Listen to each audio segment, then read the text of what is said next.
saya ucapkan terima kasih kepada Ibu telah meluangkan waktu Ibu. Di sini saya akan mewawancarai Ibu mengenai pengambilan keputusan. Baik Ibu, yang saya ingin tanya selama ini, bagaimana Ibu dapat mengidentifikasi kasus-kasus yang merupakan dilema etika ataupun rujukan moral? Terima kasih Bu Dina. Kasus yang ada selama saya bertugas sebagai kepala sekolah di TK Kartika 45 pasti ada, dan kita lakukan secara baik. Kita beri pengertian kepada anak dan bekerjasama dengan orang tua. Karena sebagai guru kelas di TK, kita harus mengetahui watak dan karakter anak ini, dan selalu bekerjasama dengan orang tua tentang kegiatan di sekolah maupun kegiatan di rumah. Disebabkan ego anak-anak di TK masih belum stabil, anak di TK merasa sekolah merupakan rumah kedua bagi mereka, karena wali kelas mereka memberikan penuh perhatian kepada anak. Bukan arti kata dimanja, tetapi dengan perlahan-lahan diberikan pengarahan kepada anak. Kasus yang ada selama ini bagi anak-anak TK yaitu adanya anak yang cemburu tentang perhatian guru kepada teman yang lain. Padahal guru selalu memberi perhatian yang sama dengan semua anak. Sebagai guru wali kelas melaporkan hal tersebut kepada kepala sekolah dan menjelaskan apa yang terjadi pada diri si anak, agar tidak terjadi sesuatu hal yang tidak diinginkan antara sekolah dan anak. Begitu. Baik Ibu, bagaimana nih Ibu menjalankan pengambilan keputusan sekolah, terutama di kasus-kasus tadi, kepentingannya yang sama-sama benar atau sama-sama mengandung nilai-nilai kebajikan? Saya sebagai kepala sekolah mengambil inisiatif dan mendekati si anak tersebut sambil bermain kepadanya dan menanyakan kepada si anak tentang ibu guru yang tidak dia sukainya. Tetapi saya mengambil keputusan tidak hanya sepihak. Saya mengambil keputusan saya lihat si anak, si ibu, dan bekerjasama dengan orang tua. Baik. Selanjutnya langkah-langkah atau prosedur seperti apa yang bisa Ibu lakukan selama ini? Langkah-langkah yang saya lakukan yaitu pertama saya melihat anak saya melihat wali kelasnya, dan saya selalu bekerjasama dengan orang tua. Itu yang penting sekali. Benar sekali, bersama orang tua ya Bu ya, terutama itu orang tua. Iya. Selanjutnya, hal-hal apa saja yang selama ini Ibu anggap efektif dalam pengambilan keputusan pada kasus-kasus dilema etika? Hal yang sangat efektif yang akan saya lakukan yaitu selalu bekerja sama dengan orang tua wali murid untuk mengetahui perkembangan anak didik, misalnya di dalam kegiatan sekolah maupun di luar sekolah, seperti dia bermain di rumah, bagaimana keadaannya. Kita selalu bekerja sama. Benar sekali. Terus Ibu, apakah Ibu memiliki sebuah tata kelola atau jadwal tertentu dalam sebuah penyelesaian kasus dilema etika? Misalnya menyelesaikan di tempat atau memiliki sebuah jadwal yang lain, atau bentuk prosedur seperti apa yang ingin Ibu jalankan? Kalau masalah yang ada di sekolah sebaiknya diselesaikan di sekolah langsung bersama orang tua pada saat dididik anak. Jadi orang tua merasa lega apa yang diinginkan si anak. Oke. Adakah seseorang atau faktor-faktor yang selama ini mempermudah Ibu atau membantu Ibu dalam pengambilan keputusan kasus dilema etika tersebut Ibu? Tentu saja ada, Bu. Saya sebagai kepala sekolah selalu berkolaborasi kepada guru, bekerjasama dengan pengawas untuk kemajuan sekolah yang lebih baik ke depannya. Iya. Jadi Bu, dari semua hal yang telah Ibu sampaikan, pembelajaran apa yang Ibu petik dari pengalaman Ibu dalam mengambil keputusan dilema etika? Untuk kedepannya, semoga saya selalu memberi masukan dan nasihat kepada anak didik dan dewan guru di dalam mendidik anak TK yang unik dan menarik di dalam kegiatan pada saat proses belajar mengajar, bermain, berteman, bersosialisasi dengan teman-temannya untuk meningkatkan perkembangan karakter dan perhatian kita sesama. Iya, baik. Baik, terima kasih Ibu. Terima kasih banyak atas waktu dan luangnya Bu. Saya pamit. Selamat siang Bu Isti. Selamat siang Bu Dela. Apa kabarnya nih Bu Isti? Alhamdulillah sehat. Alhamdulillah. Jadi Bu Isti, terima kasih atas waktunya. Saya di sini ingin mewawancarai Bu Isti sedikit tentang pengambilan keputusan. Nah, selama ini bagaimana Ibu dapat mengidentifikasi kasus-kasus yang merupakan dilema etika atau bujukan moral? Baik Bu Dela, selama saya menjadi kepala sekolah, untuk mengidentifikasi apakah itu masuk dalam dilema etika ataupun itu masuk dalam bujukan moral. Jadi gini, ketika dua-duanya itu adalah sesuatu yang benar namun saling bertentangan, maka itu kita kategorikan dilema etika. Nah, namun ketika dua itu ada yang benar, satu lagi ada yang salah, maka itu kita kategorikan sebagai bujukan moral.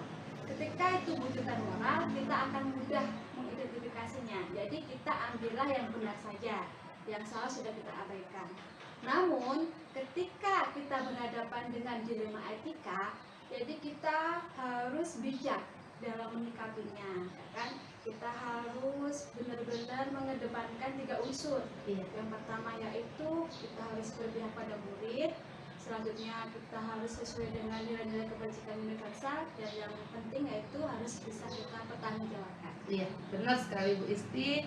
Terus Ibu selama ini, bagaimana ini Ibu menjalankan pengambilan keputusan sekolah selama di sekolah Ibu, terutama untuk kasus-kasus yang tadi Ibu sebutkan yang sama-sama benar atau sama-sama mengandung nilai kebajikan? Ya, jadi begini Bu Dela, saat berhadapan dengan kasus dilema etika di mana kedua-duanya benar namun saling bertentangan, maka yang saya lakukan pertama kali yaitu saya harus menganalisis dulu ini masuk dalam dilema apa gitu kan. Apakah ini keadilan dan kasih sayang, ya kan?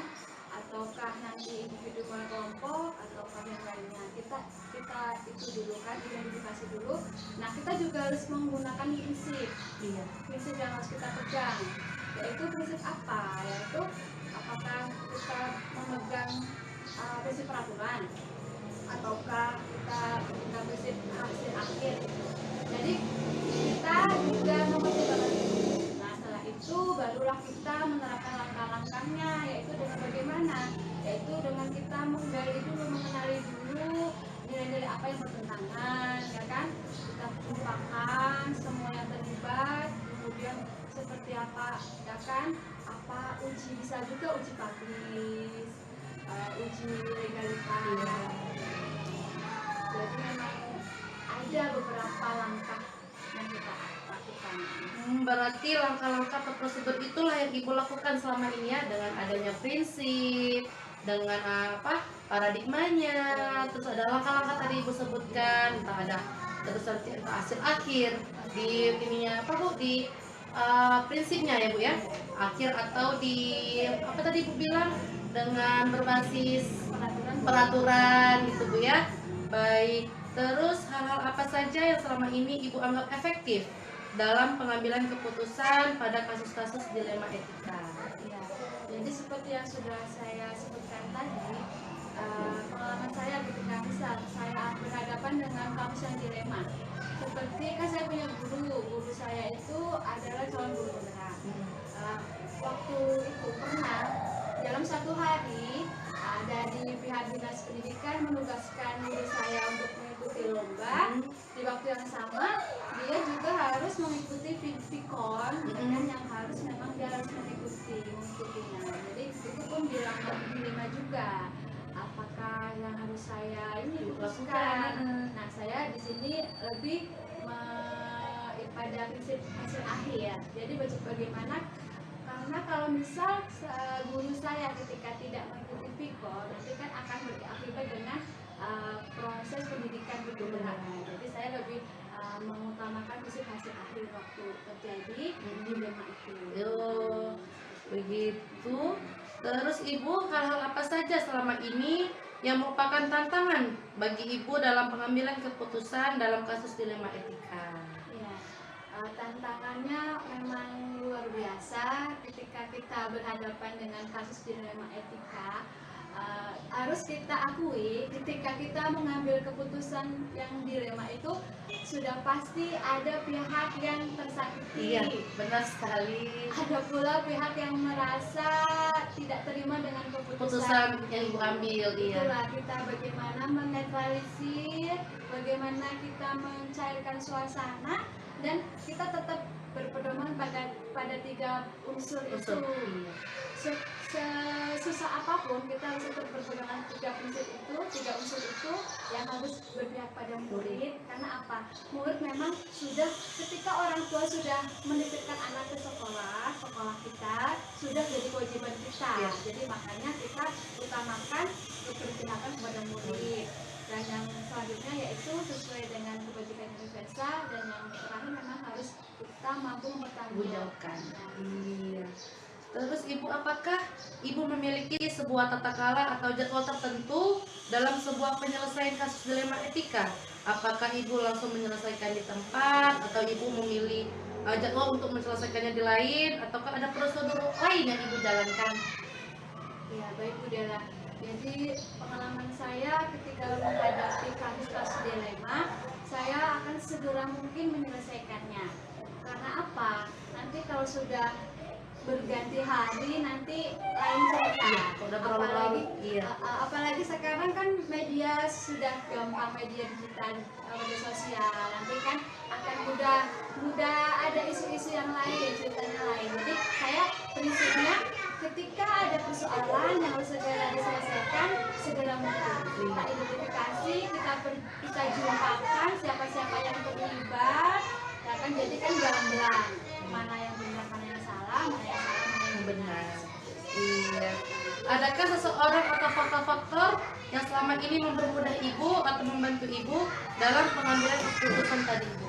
Ya, sudah pasti ada ya, karena kan untuk persoalan yang dilema itu kita tidak bisa sendiri. Saya selalu ketika ada persoalan yang dilema itu saya akan selalu melibatkan, ketika itu persoalan di sekolah, di kelas, saya berkomunikasi, berkolaborasi dengan dewan guru terkait persoalan yang sedang kita hadapi. Nah, kalau persoalan itu memang di luar berhubungan dengan pihak luar sekolah, saya juga melibatkan dengan wali murid dan stakeholder yang terkait kita. Nah, rupanya ketika kita berkomunikasi, berkolaborasi, di situ muncul juga, kadang muncul juga yang tak terduga, ya kan, keputusan yang tak terduga. Namun itu memang ini cukup bermanfaat dan cukup bijaksana gitu. Jadi dari semua hal yang telah ibu sampaikan, pembelajaran apa yang dapat ibu petik dari pengalaman ibu mengambil keputusan dilema etika?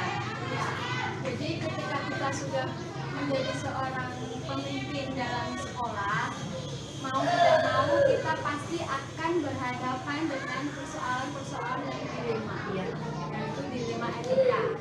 Nah, ketika kita sudah punya keterampilan, semakin sering kita ini terbiasa memutuskan, terbiasa kita menghadapi persoalan dilema, insya Allah kita akan terbiasa dan akan mudah dalam mengatasinya. Jadi tidak perlu harus sesuai dengan 9 langkah. Ketika sudah terbiasa, sudah terampil, intinya yang perlu digarisbawahi, apapun keputusan itu kita harus tetap memikirkan 3 unsur penting itu. Yang mana kita harus berpihak pada murid dan sesuai dengan kebijakan universal, dan yang paling penting kita harus mampu mempertanggungjawabkan. Iya. Baiklah, terima kasih Bu Isti atas masukan ibu yang telah yang saya dapat bertanya dengan Ibu Isti. Terima kasih atas waktunya Bu Isti. Sama-sama.